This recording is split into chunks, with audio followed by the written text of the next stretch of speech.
Ibu? Ya. Nah, apa kabar hari ini Ibu? Alhamdulillah. Alhamdulillah. Nah, semoga sehat selalu. Amin. Yang terhormat kepada Ibu Ketua Pengajian dan juga Ibu Kos serta ibu-ibu sekalian yang telah hadir pada kesempatan kali ini. Nah, baik, perkenalkan nama saya Alif Amili sebagai co-leader untuk memandu jalannya acara pada hari ini. Kami mahasiswa UIMA izin untuk melaksanakan TAK atau terapi aktivitas kelompok pada penyakit hipertensi yang dengan terapi teknik relaksasi nafas dalam. Baik, teman-teman sekalian, boleh untuk memperkenalkan diri masing-masing. Perkenalkan Ibu, nama saya Firial sebagai leader.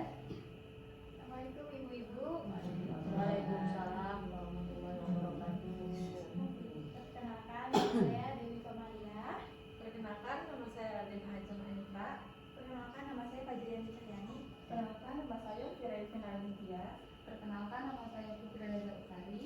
Perkenalkan nama saya Amelia Sundari. Nama saya Tiara Fadila. Dan nama saya Alif Amili. Perkenalkan nama saya Berkat.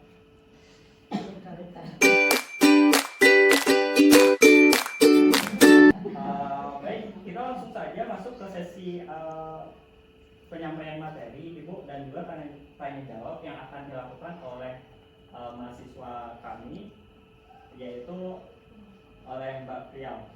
Boleh, silakan. Baik Ibu, Assalamualaikum warahmatullahi wabarakatuh. Perkenalkan nama saya Firial sebagai leader di sini untuk menyampaikan sedikit materi tentang hipertensi Ibu-ibu. Nah, di sini sebelumnya saya izin bertanya dulu nih kepada ibu-ibu, ada yang tahu nggak apa itu hipertensi? Ya, benar. Dia pintar ya, udah tahu. Apa nggak usah dijelasin materinya?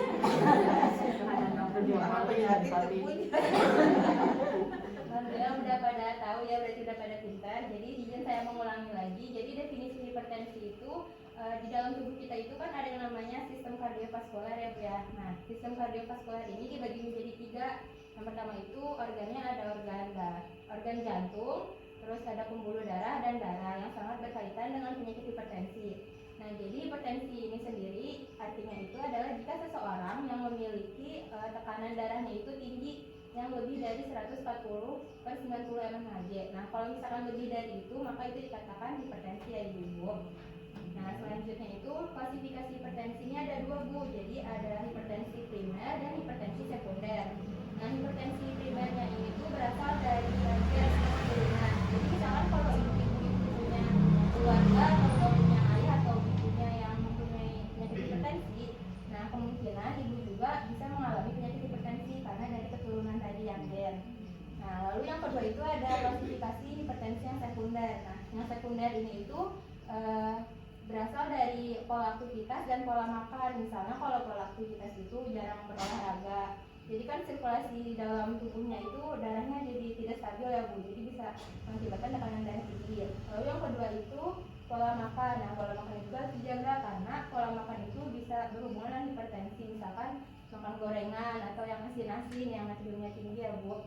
Nah, jadi itu bisa menyebabkan hipertensi. Nah, hipertensi sekunder ini bisa terjadi misalkan seorang itu belum punya penyakit hipertensi. Nah, karena pola makan sama pola aktivitasnya itu tidak seimbang, jadi bisa mengalami hipertensi.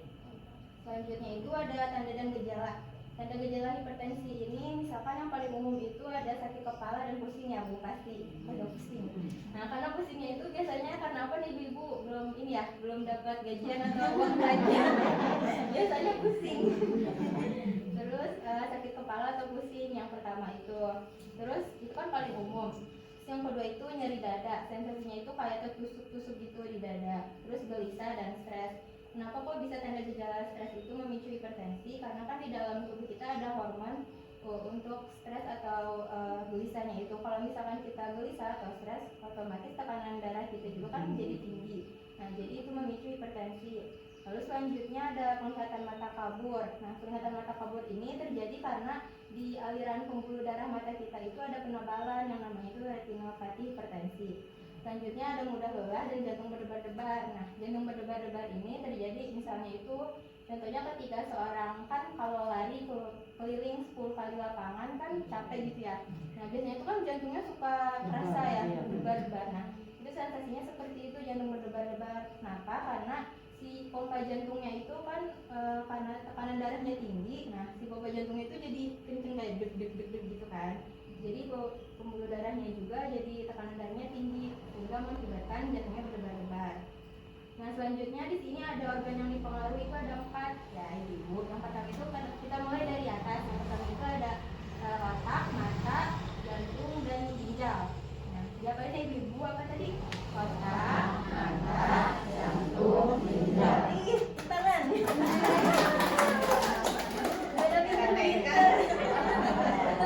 Dan pinter ya.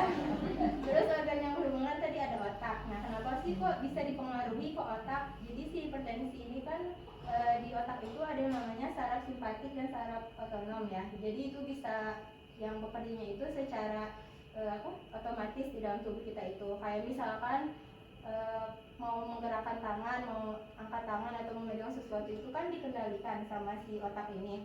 Nah, makanya kalau misalkan di hipertensi ini kalau udah levelnya tinggi, nah itu bisa jadi stroke kan, berhubungannya ke stroke. Misalkan ada yang tangannya kurang bisa digerakin, susah gitu, atau kakinya susah jalan, nah itu bisa karena dari otak. Lalu selanjutnya yang kedua itu ada mata yang tadi saya sudah jelaskan, yaitu ada penebalan di pembuluh darahnya yang menghasilkan senopati hipertensi, yang jadi matanya itu terlihat kabur. Selanjutnya ada jantung. Nah, jantung juga kan tadi kalau misalkan pompanya itu lebih cepat, nah itu juga bisa menyebabkan kelainan jantung. Makanya kalau hipertensinya udah tinggi levelnya, pasti itu kalau ada sensasi pompa berdebarnya itu bisa mengakibatkan kelainan jantung. Nah, yang keempat, ginjal. Kok bisa ke ginjal ya ibu? Aneh gak sih ke ginjal? Nah, jadi kalau ke ginjal, di ginjal itu kalau bahasa medisnya itu namanya nefron. Jadi di nefron ini kan ada pembuluh darah. Nah, pembuluh darahnya itu ada yang bersifat absorpsi sama reabsorpsi. Nah, si absorpsi ini kan menyerap zat-zat yang nutrisi kita makan di dalam tubuh kita. Misalkan kita itu kan makan nutrisi yang baik. Nah, kalau misalkan si darah tinggi, kalau misalkan kita darah tinggi kan otomatis pembuluh darahnya itu rusak ya, atau misalkan tidak stabil. Nah, si absorpsi kan tadi penyaring, jadi pembuluh darahnya rusak, otomatis penyaringannya juga tidak benar. Jadi maka dari itu mempengaruhi si ginjal tersebut, bisa menyebabkan kelainan ginjal seperti gagal ginjal gitu.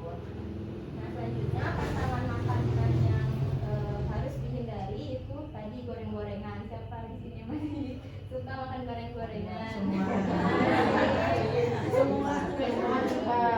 Kalau yang punya hipertensi harus dikurangin ya, jadi goreng-gorengan, terus ikan asin sama sambal kan itu enak ya. Mantap. Juga harus dihindari juga ikan asin yang tinggi natrium sama yang kolesterolnya tinggi atau yang berminyak. Nah, selanjutnya itu tadi sedikit penjelasan materi tentang hipertensi. Nah, untuk TAP terapi aktivitas kelompok hipertensi dengan cara obsesi nafas dalam nanti akan dijelaskan oleh fasilitator. Untuk materi sekian dari saya. Terima kasih. Wassalamualaikum warahmatullahi wabarakatuh. Nah, terima kasih kepada Mbak Trial yang telah menyampaikan materi. Nah, jadi ibu udah tahu apa itu hipertensi? Ya. Dan ya, alhamdulillah. Baik, selanjutnya kita akan masuk ke acara inti, yaitu melaksanakan terapi aktivitas kelompok dengan relaksasi nafas dalam. Baik, untuk fasilitator boleh dibantu. Baik, ibu-ibu, perkenalkan nama saya Mutiara Kamila. Di sini saya sebagai fasilitator. Ibu nanti bisa mendengarkan instruksi dari saya dan teman-teman saya akan memperagakan di depan ibu semuanya.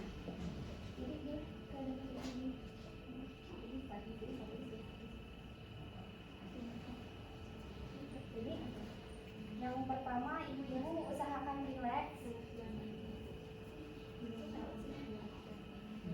Usahakan rileks.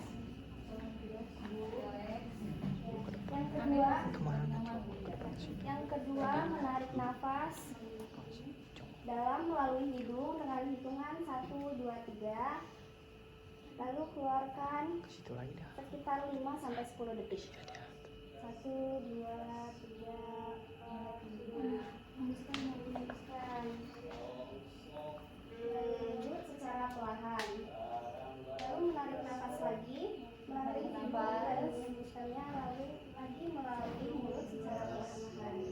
Hembuskan.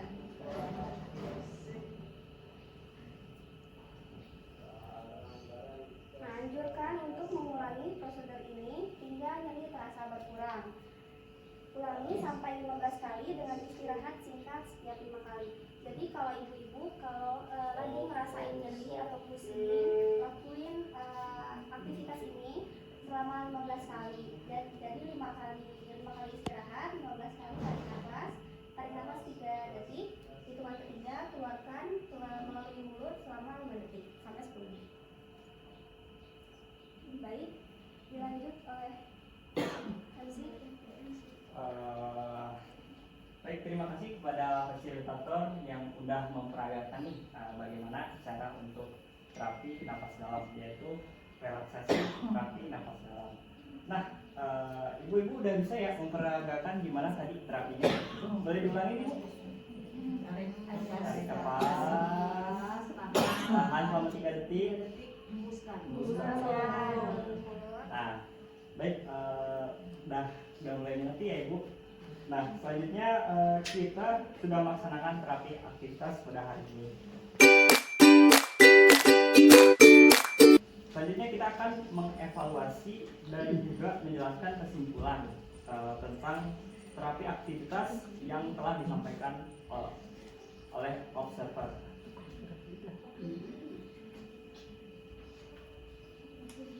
Selamat siang ibu-ibu. Sebelumnya udah pada makan belum?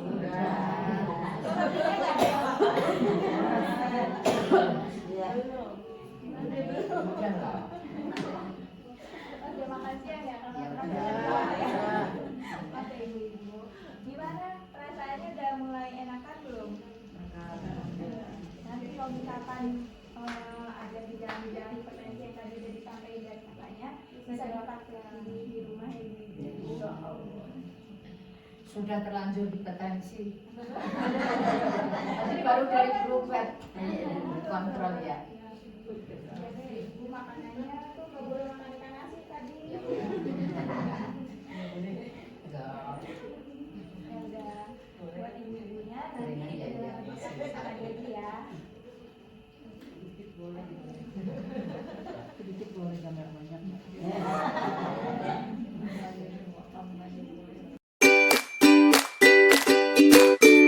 Baik ibu, alhamdulillah hari ini sudah terlaksanakan dengan baik dan juga lancar. Nah, kami juga terima kasih kepada ibu-ibu yang telah berpartisipasi pada acara pada kesempatan hari ini. Mohon maaf jika ada kesalahan dari kami ataupun kata-kata kami yang kurang berkenan ya ibu ya. Nah, ini ada sedikit bingkisan dari kami sebagai ucapan terima kasih kepada ibu-ibu. Terima kasih dan wassalamualaikum warahmatullahi wabarakatuh.